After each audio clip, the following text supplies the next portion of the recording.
I'm Joel McCower talking about what will it take to make aviation sustainable with Anna Mascolo, the president of Shell Aviation. Anna, the industry is suffering right now and mapping out its route to recovery. Why should we be talking about sustainability now? We have all seen that with the world stopping because of COVID, there has been a reduction in CO2 emissions, but at the cost of basically the whole globe stopping. And as we move forward, the general opinion, individuals and companies, we all feel that actually the balance needs to be different. We need to be able to reduce emissions and at the same time continue to provide energy, continue to respond to growth, but do that in a sensible way. One key part of the aviation sustainability toolkit are sustainable aviation fuels. What are the conversations you're having in the industry about what it will take to bring those fuels to market in a way that's cost competitive with traditional fuels? Indeed, sustainable aviation fuels is one of the tools we have that we can use to reduce emissions for the aviation industry. I think there are a few hurdles to pass. There is a feedstock component. How are you going to make the product? There is a component around understanding the technology you have at place. But also, once you have all of this, how are you going to serve your customers? All of these biofuels can only be truly sustainable if the feedstock is sustainable. And when you're trying to bring a very complex feed into molecules that produce high energy, the process is at times known, and that's where the technology piece comes in. There are some types of feedstocks where the first generation biofuels, where we actually know the process, know the technology.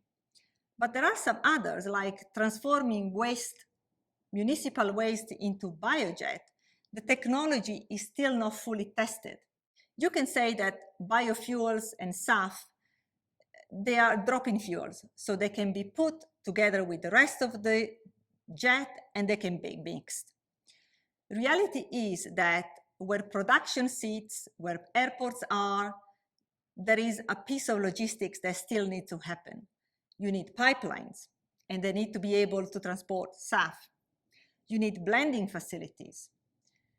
You need quality assurance.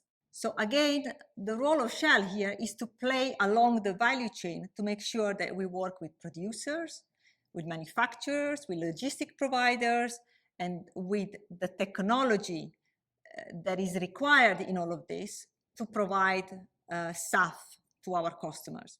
This is an incredibly complex value chain that requires all the different parties to come together. Who needs to be at the table who isn't yet part of these conversations? I think we need to look at the whole ecosystem. We need to look at airlines. We need to look at producers. We need to look at logistics providers. We need to look at manufacturers. We need to look at airports. We need to look at governments, regulators. Everybody needs to play a role because the challenge is too big to be tackled by one single company on its own. In mid 2020, Shell signed a landmark agreement with Amazon to provide sustainable aviation fuel for some of its fleet. Talk a little bit more about what Shell learned from this about producing at scale or partnering with airlines. Goes back to the first question you asked. Can you tackle COVID and do sustainability? And in many ways, this is not a company's challenge, but is an industry challenge. The way Shell sees a sustainability agenda for the aviation sector is really a 30 years journey where we are looking to move towards net zero emissions. And this really means for us making sure that our own emissions are net zero, but also working with customers to make sure that we help them with their own roadmap towards net zero emissions. So when we look at collaboration like Amazon, we really look at collaboration with that light. As you look forward 3 or 4 years, what's the story you hope to be able to tell about Shell and sustainable aviation fuels and the market in general? So we've been here for 100 years helping the industry move forward in a safe way.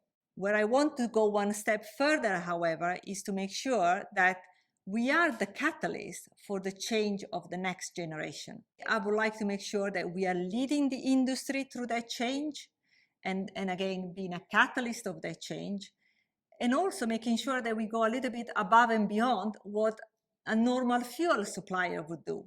And not just supplying fuels, but really making sure we are changing the industry forever and for the future.